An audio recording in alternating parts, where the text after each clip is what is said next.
சாதத்தை இப்படி சாப்பிட்டால்தான் ஒரு நோய்களும் வராது. தினமும் அரிசி சாதம் சாப்பிடுவதால் அதிக அளவில் சர்க்கரை நோய் வருவதாக பலரும் சொல்கிறார்கள். ஆனால் அது தவறு. நாம் எப்படி சாப்பிடுகிறோம் என்பதுதான் முக்கியம். இன்று குக்கரில் வேக வைத்த சாதத்தை பலரும் சாப்பிடுகிறார்கள். கஞ்சியை வடிக்காமல் சாதம் சாப்பிடுவதால் தான் நீரிழிவு ஏற்படுகிறது. சாதம் வடித்த கஞ்சி சூடாக இருக்கும்போது சிறிது உப்பை போட்டு பருகினால் கண் எரிச்சல், பித்தம் ஆகியவை சரியாகும்.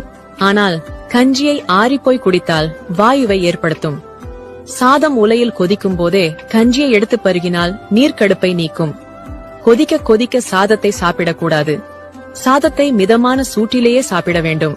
ஆனால் சாதத்தை சில்லென்று ஆறிப்போய் சாப்பிட்டால் கீழ்வாதம், மூட்டுவாதத்தை ஏற்படுத்தும். பழைய சோற்றை சாப்பிடுவது உடலுக்கு குளிர்ச்சி, வலிமை தருவதுடன் வயிற்று கோளாறு, அல்சர், மூட்டு வலி